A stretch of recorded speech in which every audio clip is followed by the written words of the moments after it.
اعوذ باللہ من الشیطان الرجیم بسم اللہ الرحمن الرحیم ان اللہ وملائکتہ یصلون علی النبی یا ایہا الذین آمنوا صلوا علیہ وسلموا تسلیما اللہم صلی علی سیدنا و نبینا و شفیعنا و مولانا محمد وعلی آل محمد وبارک وسلم۔ محترم خواتین و حضرات، السلام علیکم۔ پیام صبح کے ساتھ ایک بار پھر حاضر میں ہوں آپ کا میزبان انیق احمد۔ خواتین و حضرات، پیام صبح میں روزانہ قرآن کریم کی مختلف آیات پر گفتگو فرماتے ہیں۔ ہمارے ملک کے جید علماء تشریف لاتے ہیں، قرآن کریم کا علم ہم تک منتقل کرتے ہیں، ایک ایک آیت پر بات فرماتے ہیں اور بتاتے ہیں کہ اللہ تعالیٰ ہمیں کیسا دیکھنا چاہتا ہے، ہمیں کہاں دیکھنا چاہتا ہے، ذمہ داریاں ہماری کیا ہیں من حیث الامہ۔ خواتین و حضرات، اپنے علماء کے ہم بڑے شکر گزار رہتے ہیں، اللہ انہیں سلامت رکھے۔ آج ہم سورہ آل عمران کی آیت نمبر 110 پر بات کروائیں گے، کنتم خیر امۃ اخرجت للناس کے حوالے سے۔ اللہ تعالیٰ فرما رہا ہے کہ تم دنیا میں بہترین امت ہو، بہترین گروہ ہو، جسے انسانوں کی ہدایت اور اصلاح کے لیے ہم میدان میں لائے ہیں، ہم نے نکالا۔ خیر الامم ہیں ہم، بہترین امت ہیں۔ یہ بہترین امت کسے کہتے ہیں؟ امت پہ گفتگو بہت بار ہو چکی ہے، اب یہاں بات ہو رہی ہے کنتم خیر امۃ اخرجت للناس۔ پھر ذمہ داری بھی بتائی جا رہی ہے کہ تمہارا کام صرف اپنی ہی تکمیل کر لینا نہیں، تمہیں انسانیت کی بھی تکمیل کرنی ہے۔ خواتین و حضرات، ایک سوال ہم یہ بھی رکھیں گے کہ دوسرے کی تکمیل کے لیے اپنی تکمیل کرنا پہلے کتنا ضروری ہوتا ہے۔ ہم ایک سوال یہ بھی رکھیں گے کہ خیر الامم کون سی صفات ہمیں بتاتی ہیں اور ہمیں بناتی ہیں کہ تم خیر الامم ہو۔ ہمارے بعد کوئی امت نہیں، سرکار دو عالم صلی اللہ علیہ وآلہ وسلم کے بعد کوئی رسول، کوئی نبی، کوئی پیغمبر نہیں۔ سرکار دو عالم صلی اللہ علیہ وآلہ وسلم کو جس طرح تمام انبیاء پر فضیلت حاصل ہے، اس طرح اس امت کو بھی فضیلت حاصل ہے تمام امتوں پر۔ یا بنی اسرائیل اذکروا نعمتی التی انعمت علیکم وانی فضلتکم علی العالمین۔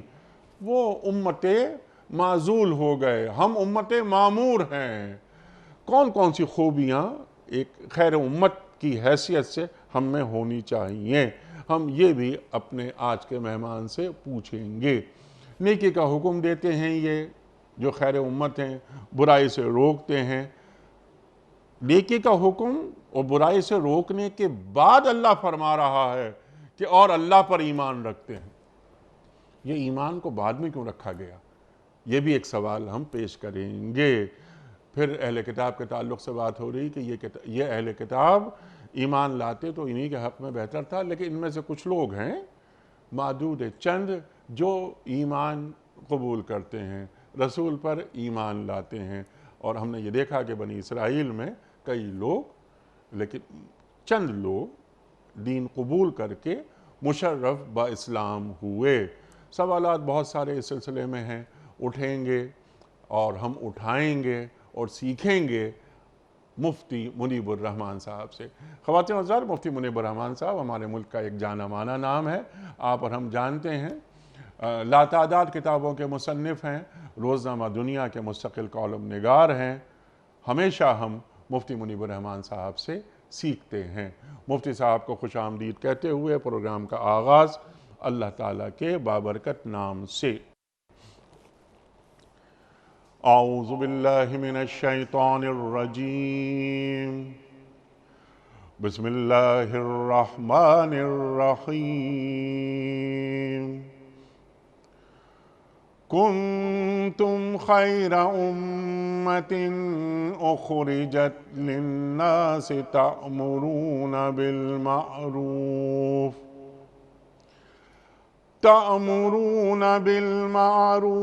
وتنہون عن المنکر وتؤمنون باللہ وَلَوْ آمَنَ أَهْلُ الْكِتَابِ لَكَانَ خَيْرًا لَهُمْ مِنْهُمُ الْمُؤْمِنُونَ وَأَكْثَرُهُمُ الْفَاسِقُونَ صدق اللہ العظیم۔ اب دنیا میں وہ بہترین گروہ تم ہو جسے انسانوں کی ہدایت اور اصلاح کے لیے میدان میں لایا گیا ہے۔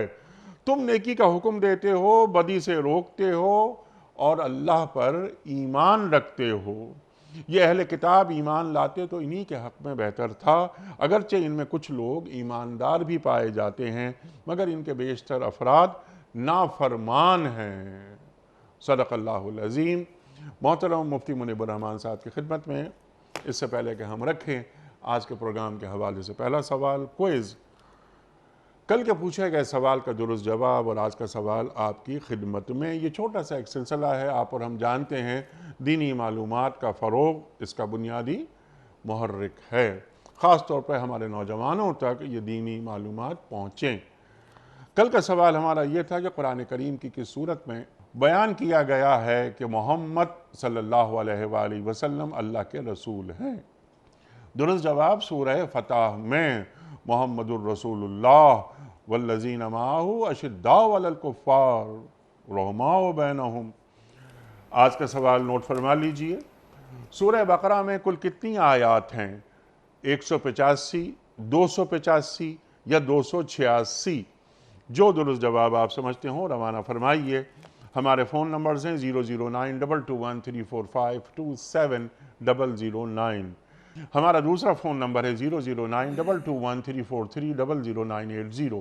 ہمارا ای میل ایڈریس ps@dunyatv.tv، ہمارا SMS کا نمبر 3031 اور ہمارا واٹس ایپ کا نمبر ہے 0092321825019 حضرت ارشاد فرمائیے۔ بسم اللہ الرحمن الرحیم، الحمدللہ رب العالمین، الصلاة والسلام علی سید المرسلین، سیدنا و مولانا محمد اللہم صلی وعلی اللہ آلہ وصحبہ اجمعین۔ حنیق احمد صاحب، اللہ تبارک و تعالیٰ نے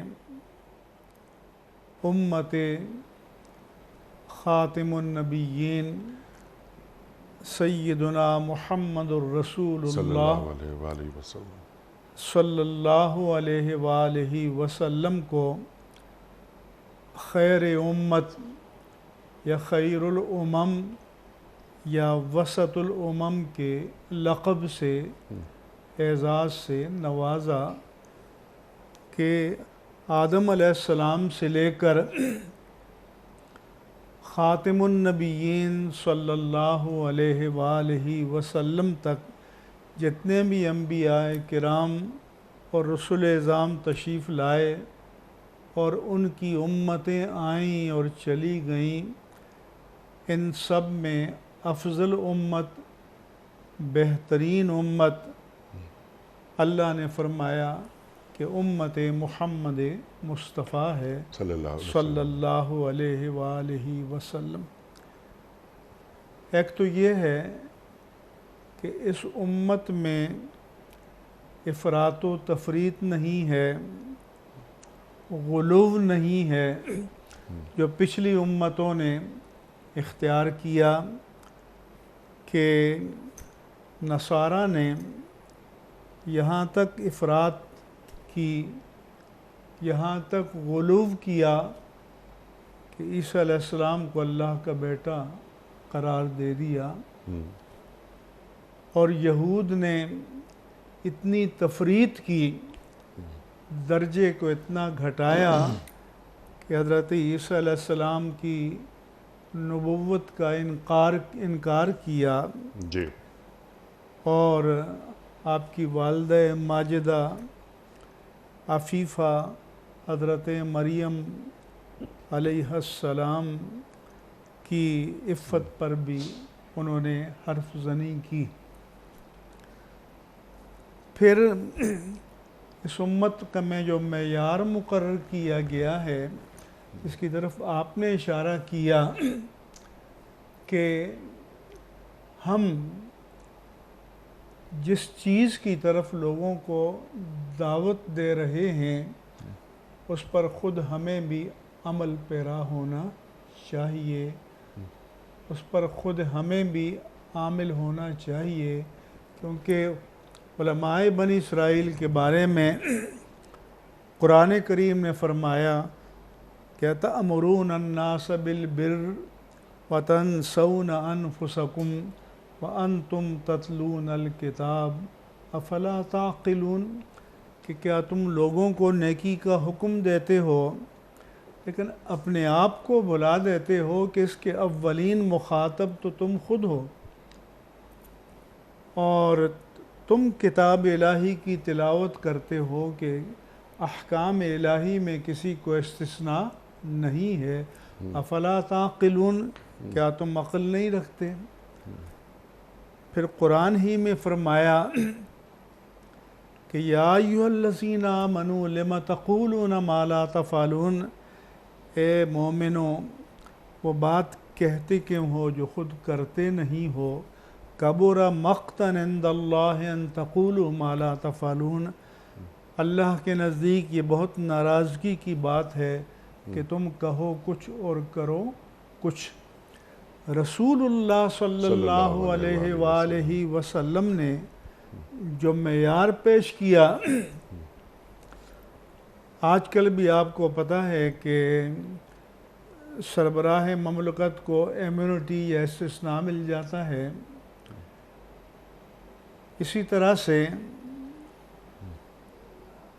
بعض لوگوں کو رعایتیں مل جاتی ہیں، لیکن یا بعض اوقات ایمرجنسی میں احکام معطل ہو جاتے ہیں، لیکن غزوہ بدر میں عین حالت جنگ میں جب کہ آپ صفوں کو درست کر رہے ہیں اور آپ کی لاٹھی سے خراش آ جاتی ہے ایک مجاہد پر، تو وہ عرض کرتا ہے کہ مجھے قصاص چاہیے، آپ اپنے آپ کو پیش کر دیتے ہیں۔ وہ عرض کرتا ہے کہ میرے بدن کے اس حصے پر تو کپڑا نہیں تھا، تو آپ اس حصے سے چادر ہٹا لیتے ہیں، وہ آگے بڑھتا ہے اور آپ سے لپٹ جاتا ہے۔ حضور نے پوچھا کہ بھئی یہ کیا؟ تو انہوں نے کہا کہ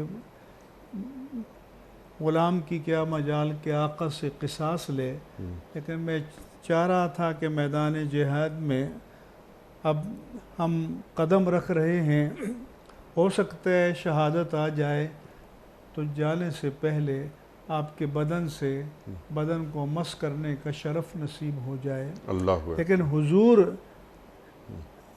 ایمرجنسی کا فائدہ اٹھا کے ایمیونٹی نہیں لے رہے، اپنے آپ کو عدل کے لیے، اپنے آپ کو انصاف کے لیے پیش کر رہے ہیں۔ پھر حدیث پاک میں آتا ہے کہ جا ثلاثۃ رہط الی ازواج النبی صلی اللہ علیہ وسلم، کہ 3 صحابہ کرام امہات المومنین کے پاس آئے اور پوچھا کہ آپ کے ڈیلی روٹین کیا ہے، معمولات کیا ہیں؟ تو انہوں نے معمولات بتائے آپ کے، تو کأنہم تقالوہا، صحابہ نے اپنی سوچ کے مطابق اسے کم سمجھا، اور پھر کہا کہ ان کو تو اللہ نے مغفرت کلی کی سند دے رکھی ہے۔ تو ایک نے کہا کہ اما انا فاصلی ولا ارقد، میں ساری رات نوافل پڑھوں گا اور بالکل نہیں سوؤں گا۔ دوسرے نے کہا کہ اما انا فاصوم ولا افطر، میں دائمی روزہ رکھوں گا۔ تیسرے نے کہا کہ لا اتزوج ابدا، میں شادی نہیں کروں گا تاکہ بیوی بچوں کا جھنجٹ ہی نہ رہے اور بس اللہ اللہ کرتا رہوں۔ حضور انور صلی اللہ علیہ وسلم تشریف لا رہے تھے، آپ نے ان کی باتوں کو سن لیا، آپ نے بلایا اور فرمایا کہ سنو، وَإِنِّي لَأَنَا أَخْشَاكُمْ وَأَتْقَاكُمْ إِلَى اللَّهِ، مجھ سے بڑھ کر نہ کسی کے دل میں خشیت الہی ہو سکتی ہے، نہ مجھ سے بڑھ کر کوئی متقی ہو سکتا ہے۔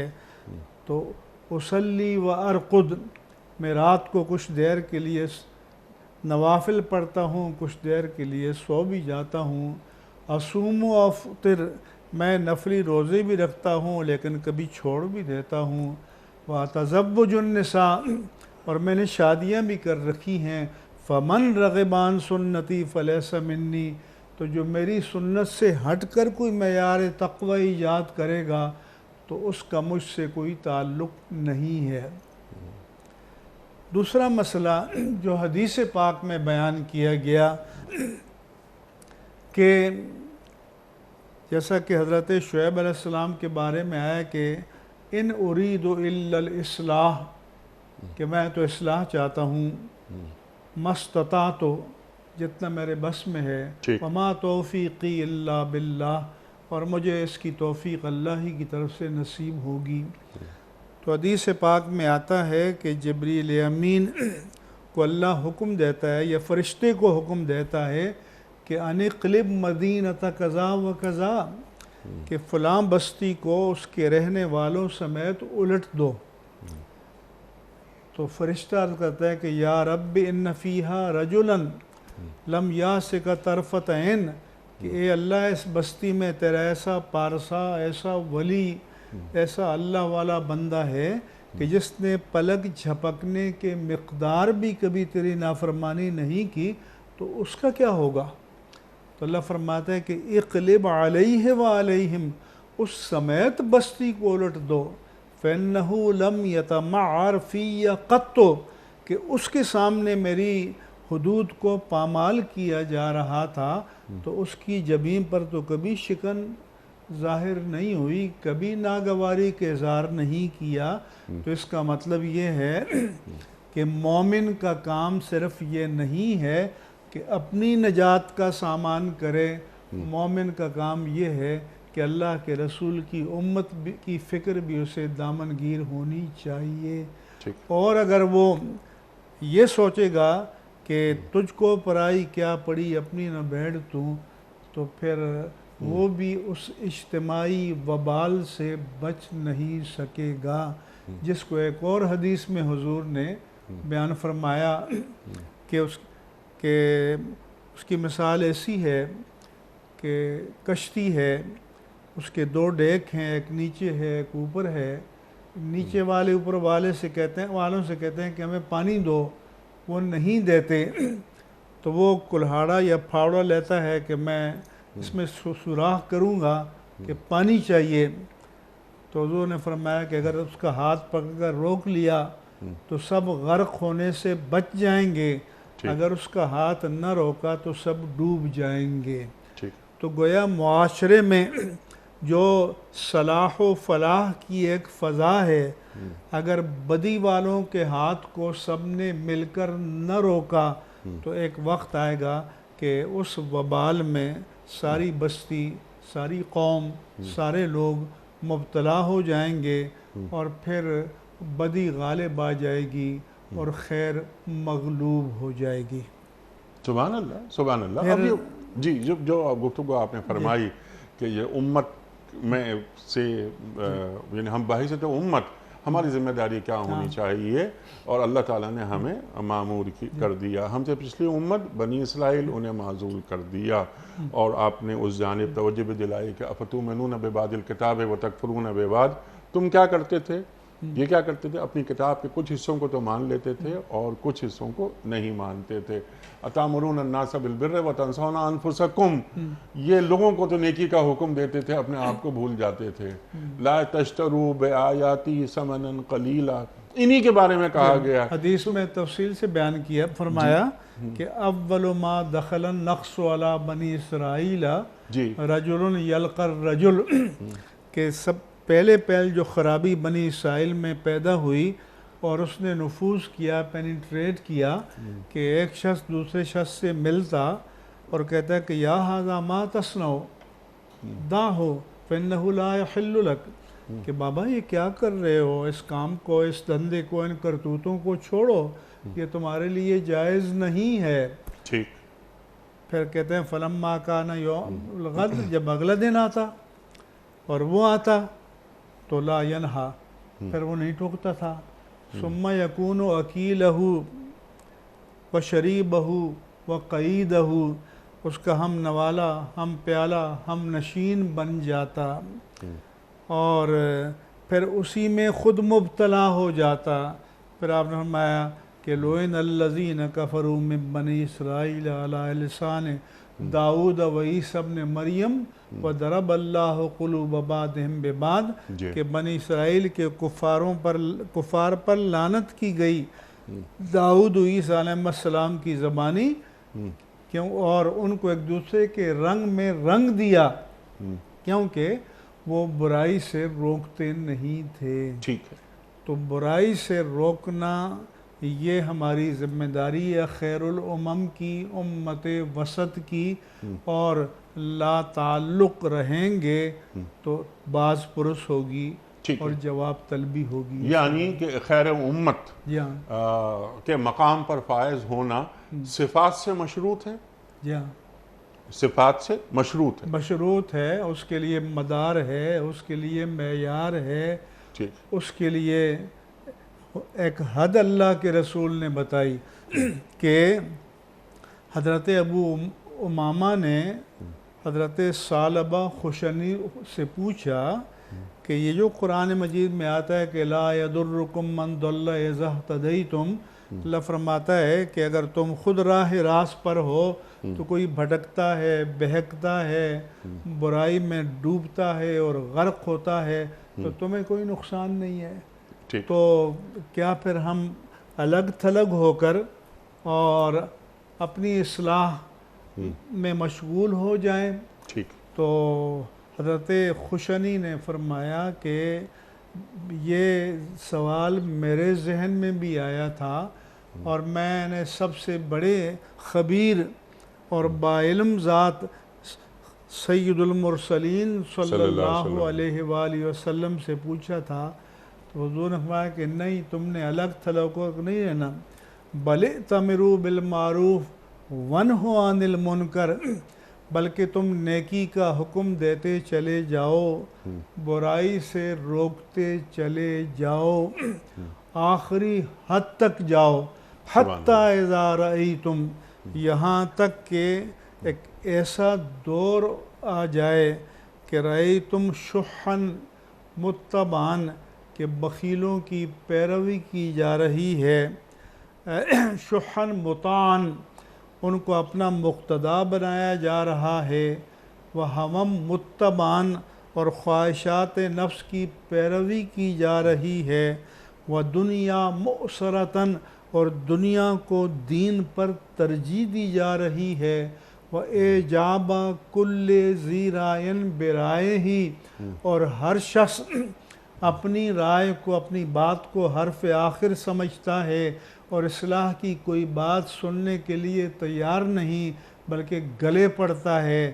تو پھر اللہ کے رسول نے فرمایا کہ فعلیک خاص نفسک خاصہ، پھر اپنی فکر کرو، ودع دعیل عوام، لوگوں کو چھوڑ دو، کیونکہ فإن وراءکم ایام الصبر، اس کے بعد پھر تمہارے لیے صبر کے دن ہیں، اور پھر دین پر قائم رہنا کا قبض الجمر، اتنا مشکل ہوگا جیسے آگ کے کھولتے انگارے کو مٹھی میں لینا. مگر اس مشکل دور میں جو دین پر قائم رہے گا تو فَلَهُ أَجْرُ 50 رَجُلًا، اسے 50 افراد کے برابر ثواب ملے گا. تو صحابی نے عرض کیا یا رسول اللہ، کیا اس دور کے 50 کے برابر نہیں؟ فرمایا اجر 50 رجلا منکم، اس کو تمہارے 50 افراد کے برابر ثواب ملے گا. تو لہذا جب تک ہمارے لیے ابلاغ کی گنجائش ہے، حق کی آواز بلند کرنے کی گنجائش ہے، اور ہمیں کوئی نہ کوئی اسپیس مل رہی ہے تو ہمیں اسے استعمال کرنا ہوگا. سبحان اللہ. اپنی بات پہنچا دینی ہے، ابلاغ دین کرنا ہے، نیکی کا حکم دینا ہے، برائی سے روکنا ہے، اللہ پر ایمان رکھنا ہے. اس سے پہلے کہ میں یہ سوال رکھوں آپ کی خدمت میں کہ اللہ پر ایمان آخر میں کیوں آیا، لیکن آپ کی گفتگو سے ایک بات اور ذہن میں آئی. آپ نے ذکر بھی کیا تھا اس کا وَكَذَلِكَ جَعَلْنَاكُمْ أُمَّةً وَسَطًا، یہ بات اللہ امت وسط ہیں ہم، اب شعرائے دین پر ہم ہیں، امت محمدیہ ہے صلی اللہ علیہ وآلہ وسلم، لِتَكُونُوا شُهَدَاءَ عَلَى النَّاسِ، وَيَكُونَ الرَّسُولُ علیکم شہیدا، اللہ اکبر۔ تو شہادت علی الناس کی ذمہ داری اس امت پر ہے، تو شہادت علی الناس یعنی خیر الامم ہیں ہم، تو شہادت علی الناس کہتے کسے ہیں؟ ذرا اس کو بھی ذرا ہمارے ناظرین تک پہنچا دیں۔ دیکھیں، شہادت علی الناس کی ایک تعبیر تو تفاسیر میں بیان ہوئی کہ جب انبیاء کرام علیہم السلام کا کیس اللہ کی عدالت میں پیش ہوگا کہ تم نے اپنے اپنے دور میں تبلیغ دین کا، ابلاغ حق کا، احقاق حق اور ابطال باطل کا فریضہ انجام دیا، وہ عرض کریں گے کہ جی اللہ، یا اللہ ہم نے انجام دیا، تو ان سے پوچھا جائے گا کہ تمہارے پاس کوئی گواہ ہے؟ تو پھر امت سید المرسلین صلی اللہ علیہ وآلہ وسلم ان انبیاء کرام کے حق میں شہادت دے گی کہ ان انبیاء نے اپنے اپنے دور میں ابلاغ دین کا فریضہ انجام دیا۔ سبحان اللہ، تو پھر ان سے پوچھا جائے گا کہ تم تو اس دور میں نہیں تھے، تو وَيَكُونَ الرَّسُولُ عَلَيْكُمْ شَهِيدًا، تو پھر اللہ کے رسول خاتم النبیین اپنی امت کی شہادت کو انڈورس کریں گے اور اس پر مہر تصدیق ثبت کریں گے۔ اور دوسری شہادت کے معنی یہ ہیں کہ اس کے بعد جو امم باطلہ آ رہی ہیں تو ان پر ہم نے شہادت حق کو قائم کرنا ہے، یعنی دین کے پیغام حق کو پہنچانا ہے۔ ماننا نہ ماننا تو ان کا کام ہے، لیکن ہم نے حجت الہیہ کو عباد الہیہ پر قائم کرنا ہے، اور یہ ہماری ذمہ داری ہے اور ہمیں ادا کرنا چاہیے۔ پھر آپ نے انٹرو میں ایک طرف متوجہ کیا تھا کہ تأمرون بالمعروف وتنہون عن المنکر وتؤمنون باللہ، تو یہ امر بالمعروف پہلے، نہی عن المنکر پہلے اور ایمان باللہ بعد میں، تو اس ترتیب کی حکمت کیا ہے؟ تو میرے نزدیک اس ترتیب کی حکمت یہ ہے کہ ہم امر بالمعروف کریں اور نہی عن المنکر کریں، تو اس نیت سے نہیں کہ لوگ ہمیں بڑا پارسا کہیں، بڑا اللہ والا کہیں کہ دین کے لیے کتنا ان کے دل میں درد ہے اور لوگوں سے داد ملے، تحسین ملے، نہیں، یہ سب کچھ کریں اللہ پر ایمان رکھتے ہوئے، خالصاً لوجہ اللہ، خالص رضا الہی کے لیے۔ ہمیں خلق سے صلہ اور انعام نہیں چاہیے، خالق سے صلہ اور انعام چاہیے، اس کی رضا کے لیے ہمیں یہ کام، یہ ڈیوٹی، یہ فریضہ نبوت جو اللہ کے رسول ہماری طرف منتقل فرما کر تشریف لے گئے ہیں، ہمیں اس کو انجام دینا چاہیے۔ اللہ اکبر۔ اور یہ کہ امر بالمعروف، نیکی کا حکم، نہیں عن المنکر، جب ہم یہ دونوں کام چھوڑ دیتے ہیں تو کیا ہماری ایمان کی جڑیں کمزور نہیں ہونے لگتی ہیں؟ بالکل، ایمان بلکہ غیرت ایمانی مٹ جائے گی، جی، حمیت ایمانی مٹ جائے گی، اور ایمان جس کے ساتھ حمیت نہ ہو، جی، ایمان جس کے ساتھ غیرت ایمانی نہ ہو، تو وہ تو بے جان ایمان ہے۔ ٹھیک، تو اس لیے مومن کے اندر دینی حمیت، دینی غیرت، دینی جذبہ یہ ہمیشہ زندہ و تابندہ رہنا چاہیے۔ سبحان اللہ، سبحان اللہ۔ مفتی صاحب جیسے بھی آپ نے بات فرمائی، پھر شہادت علی الناس کا بھی ذکر ہوا، پھر یکون الرسول علیکم شہیدہ کی بات بھی آپ نے فرمائی، اور ایک جملہ اور آیا تھا درمیان میں کہ اب تم یعنی امت محمدیہ صلی اللہ علیہ وآلہ وسلم اب وہ دین کی صحیح شاہراہ پر ہے۔ اس شاہراہ پر آنے کے بعد ہماری جو بنیادی ذمہ داریاں من حیث الامہ اللہ اور اللہ کے رسول صلی اللہ علیہ وآلہ وسلم ہم پر عائد کرتے ہیں، ہماری بنیادی ذمہ داریاں کہ تم ایک عام کسی عام امتی کی پہلی طرح. بات تو یہ ہے انیق احمد صاحب جی کہ یہ جو صراط مستقیم ہے جی یہ جو امت وسط کا ایک ٹائٹل ہے، لقب ہے، اعزاز ہے، اس جادہ مستقیم پر قائم رہنا بھی آسان نہیں ہے، اس لیے کہ ترغیب اور تحریص دونوں طرح کے حرب ابلیس اور ہر عہد کی ابلیسی قوتیں جی ہاں استعمال کرتی ہیں. کبھی ترہیب ہوتی ہے، ڈراوا سنایا جاتا ہے کہ تم اگر اس پر قائم رہے تو یہ نقصان ہوگا، یہ نقصان ہوگا، یہ نقصان ہوگا. تو ایک طرف تو ترہیب ہوتی ہے، دوسری طرف ترغیب و تحریص ہوتی ہے کہ اس سے ڈیویشن کرو گے، انحراف کرو گے تو یہ سہولتیں ملیں گی، یہ فائدہ ملے گا، یہ منصب ملے گا، یہ اعزاز ملے گا.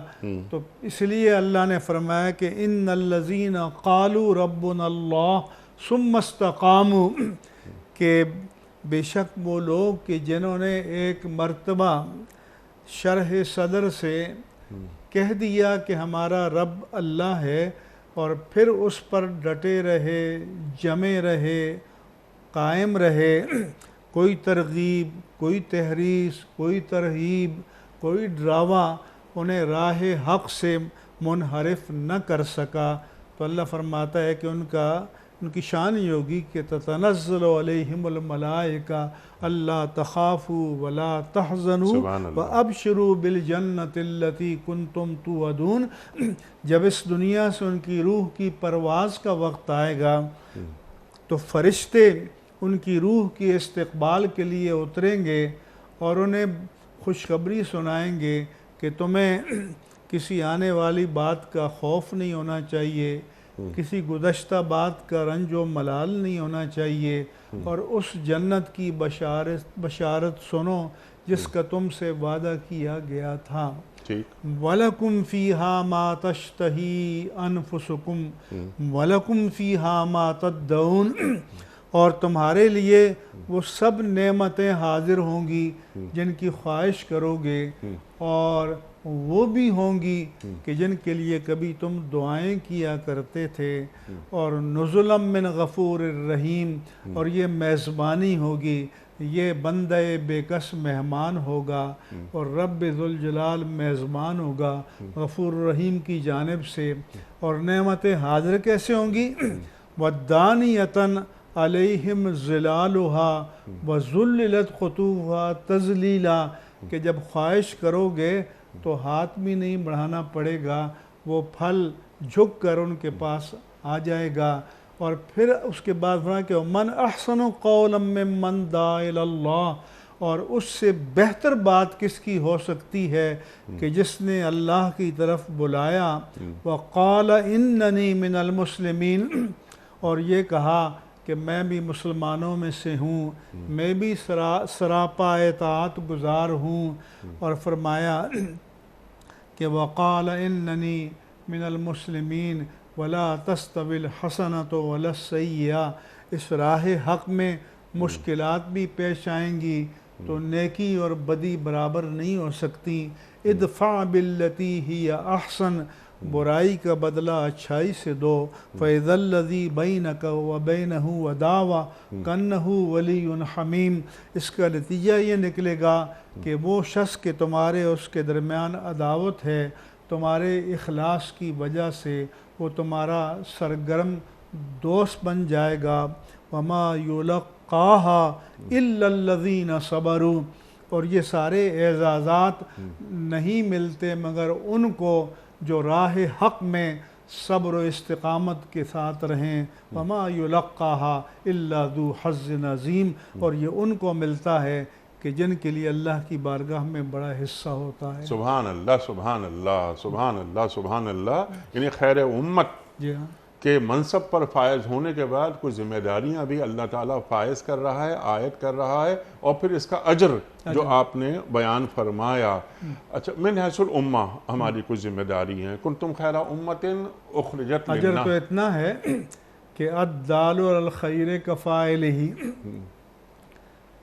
کہ آپ نے ایک دعوت حق دی کسی خیر کے کام کی طرف، ٹھیک اور فرض کریں کہ اللہ نے اس کی میں تاثیر پیدا کی، ٹھیک 100 لوگ، 1000 لوگ، لاکھوں لوگ، ابھی تو آپ کی آواز لاکھوں کروڑوں تک پہنچ سکتی ہے. جی ہاں تو اللہ کے رسول نے فرمایا صلی اللہ کہ علیہ جو وسلم. نیکی کی طرف رہنمائی کرنے والا ہے، ہر نیکوکار کو اس کے اپنے حصے کا اجر ملے گا، لیکن اس نیکی کی طرف رہنمائی کرنے والے کو ان سب کے مجموعی اجر کے برابر اجر ملے گا. سبحان اللہ. اچھا، میرا سوال جو آپ کی خدمت میں ہے، اس ذیل میں ہم خیر امت ہیں، اور خیر امت کا ایک فرد میں ہوں، ایک فرد آپ ہیں، اور بلکہ اقبال تو یہ کہتا ہے نا کہ ہر فرد ہے ملت کے مقدر کا ستارہ.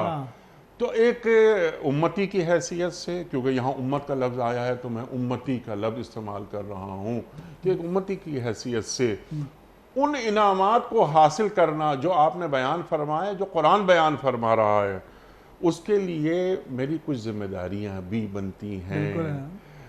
ایک حکمران کی حیثیت سے، اور ایک امت کی سطح پر، ایک عالمی سطح پر ہم نے، اور کنتم خیر امت اخرجت للناس، یہاں للمومنین نہیں ہے، للمسلمین نہیں ہے، للناس، عالم انسانیت کے لیے آپ کو اللہ کے رسول کا نمائندہ اور اللہ کے دین کا نمائندہ بنایا گیا ہے.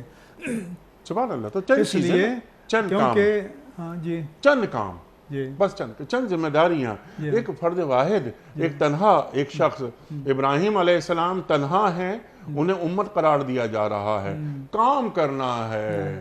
ایک آیت پہنچا سکتے ہو، ایک آیت پہنچا دو. اللہ کے رسول بیان فرما رہے ہیں صلی اللہ علیہ وآلہ وسلم. تو چند کام جو امتی کی حیثیت سے ہمیں کرنے چاہیے وہ آپ ہمیں بیان فرما دیں، اور ہماری تعلیم یہ کر دیں کہ حکمرانوں کو کیا کام کرنے چاہیے، اور امت کی سطح پر گلوبلی ہمیں کون کون سے کام کرنے چاہیے.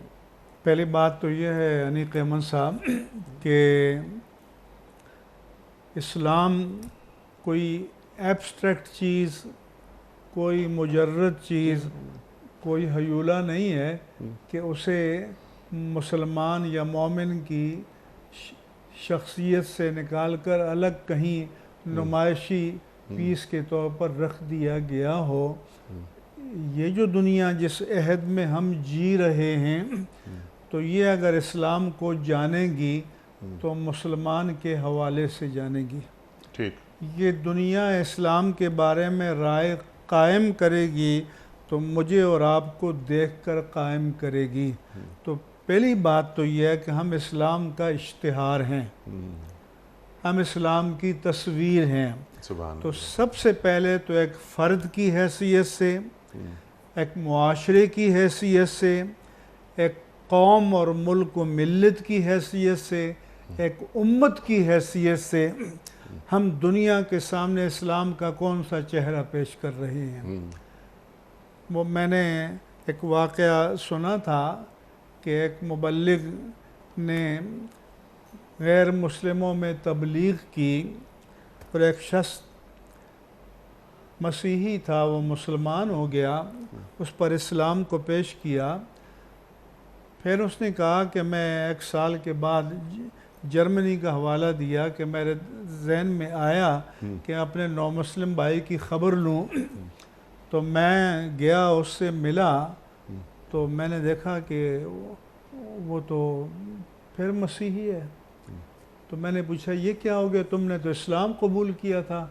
تو اس نے کہا کہ آپ نے مجھ پر قرآن کا اسلام پیش کیا تھا، آپ نے مجھ پر سیرت مصطفیٰ کا اسلام پیش کیا تھا، اس کو پڑھ کر میں مسلمان ہو گیا، لیکن جب میں نے چلتے پھرتے مسلمان کو دیکھا تو پلٹ کر عیسائی ہو گیا.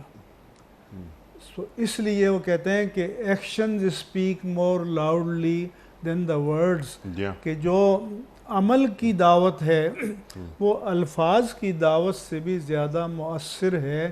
تو پہلی بات تو ہمارے لیے عالمیہ یہ ہے کہ ہم اپنی کوتاہیوں کی وجہ سے، وہ کوتاہی ہماری ایک فرد کی بھی ہو سکتی ہے، ایک ذات کی بھی، ایک شخص کی بھی، اور ایک کوتاہی ہماری ملت کی بھی ہے کہ ہم اسلام کا ایک اچھا چہرہ پیش نہیں کر رہے.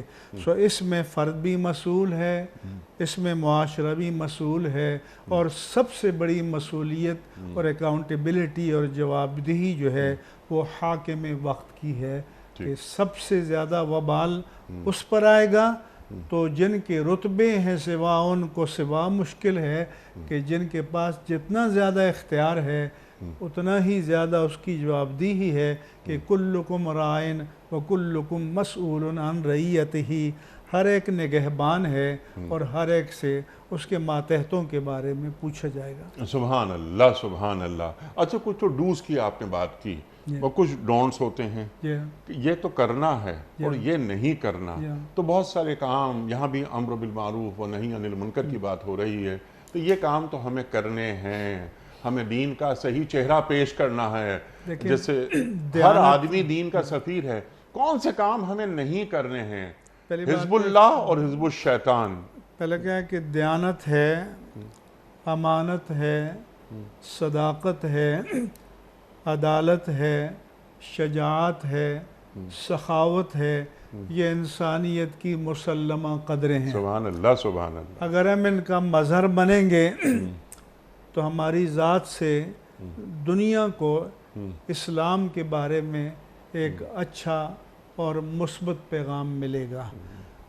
اور پھر اس کے بعد ہے کہ اسلامی تعلیمات کا پیکر بن جانا، اسلامی تعلیمات کا مجسم ایک نمونہ بن جانا، اور پھر اسلام کو پیش کرنا. اور خاص طور پر آج کے دور میں ہم دلیل سے پیش کر سکتے ہیں، استدلال سے پیش کر سکتے ہیں، واضح و تذکیر سے پیش کر سکتے ہیں، حکمت سے پیش کر سکتے ہیں. اور اگر کہیں بحث کرنی پڑے تو قرآن نے جدال احسن سے بہترین دلائل، علمی سطح کو بلند رکھنا اور کردار کی سطح کو بلند رکھنا، دونوں کام. جو سوال آئے اس کا جواب دیا جائے ایک احسن انداز میں، جیسا کہ آپ نے بات فرمائی. بلکہ قرآن کریم کی آیت آپ نے یہاں پر ادعو الی سبیل ربک بالحکمہ والموعظۃ الحسنہ وجادلہم باللتی ہی احسن. بہترین دلائل لاؤ، یہ نہیں کہ عام دلیل لے آؤ. تو یہ داعی دین کی ذمہ داریوں میں کتنا اضافہ کرتی ہے یہ بات. اچھا مفتی صاحب، اب یہاں پر وقت مکمل ہو رہا ہے ہمارے پروگرام کا. اب جو آخری حصہ ہے اہل کتاب کے بارے میں، اللہ تعالیٰ ارشاد فرما رہا ہے کہ یہ اہل کتاب ایمان لاتے تو انہی کے لیے اچھا تھا. ان میں ایماندار ہیں، ایمان لانے والے ہیں، لیکن بہت تھوڑے سے ہیں. اکثرهم الفاسقون. فاسقون. تو یہ فاسق کون ہوتا ہے؟ دیکھیں، جو اہل کتاب ہیں جب تک اس نبی کی شریعت نافذ العمل تھی اور خاتم الانبیاء اور خاتم الشرائع اور خاتم الکتب کے آنے سے پہلے وہ شریعت دستور الہی تھا، قانون الہی تھا، اور وہ مومن تھے. لیکن جب خاتم الکتب آ گئی، خاتم النبیین آ گئے، خاتم الشرائع آ گئے، خاتم الامم آ گئی، تو اب اس کے بعد جو ایمان لے آئے تو ان کو حضور نے فرمایا کہ دوہرا اجر ملے گا. سبحان اللہ. ایک تو سابق نبی کی اتباع کا اور پھر نبی آخر الزمان کی اتباع کا.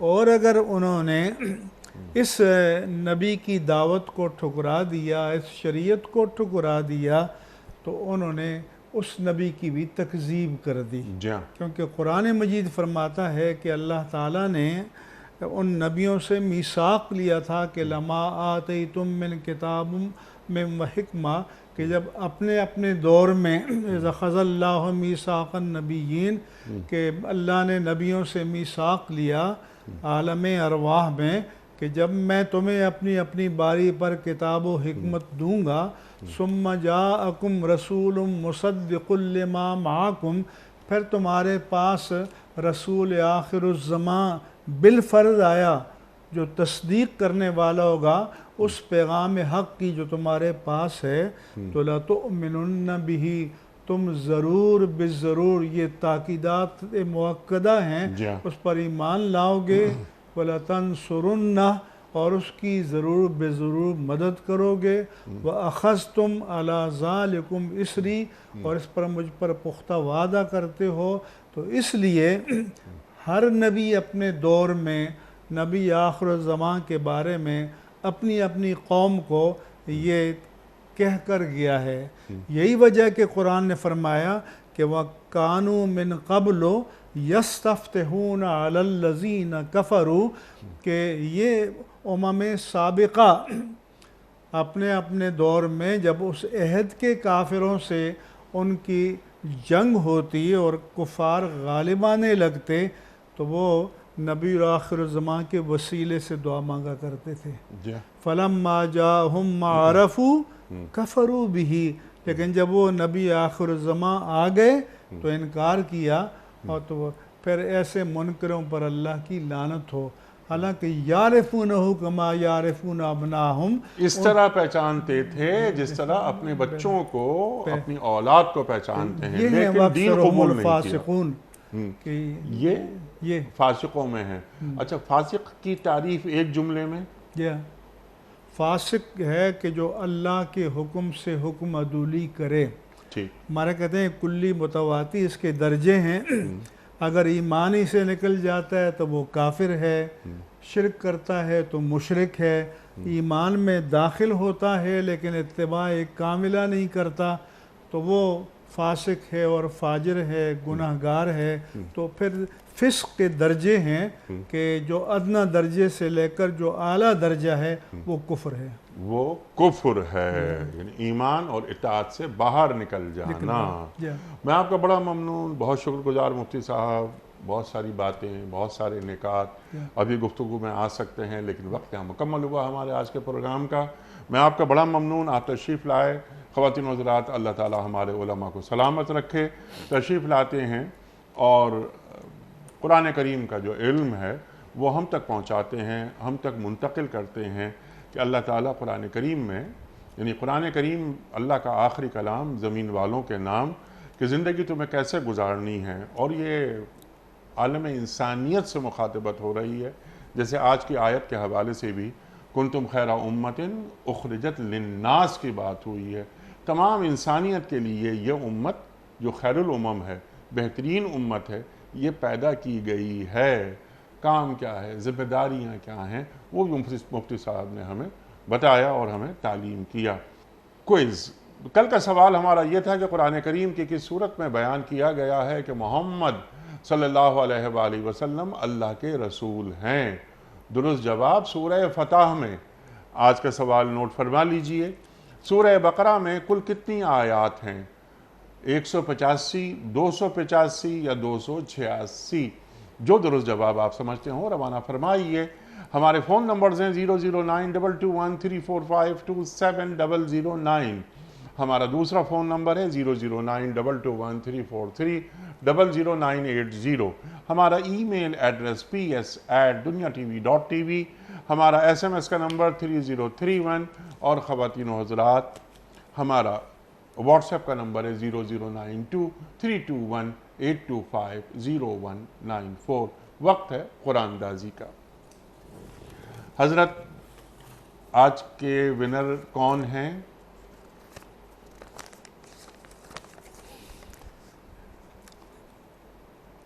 عروش ابو ذر، یہ لاہور کے ہیں۔ عروش ابو ذر لاہور سے آپ کی خدمت میں دنیا ٹی وی کی جانب سے دینی کتب پر مشتمل گفٹ ہیمپر آپ کے گھر بذریعہ کوریئر پہنچایا جا رہا ہے۔ آپ کو بہت بہت مبارک ہو۔ اختتام ہوتا ہے پیام صبح کا روزانہ ایک قول پر، اور وہ قول ہوتا ہے صاحب نہج البلاغہ امیر المومنین حضرت علی مرتضیٰ کرم اللہ وجہہ کا۔ آپ فرماتے ہیں کہ علم مال سے بہتر ہے، کیونکہ علم تمہاری حفاظت کرتا ہے اور مال کی تمہیں حفاظت کرنی پڑتی ہے۔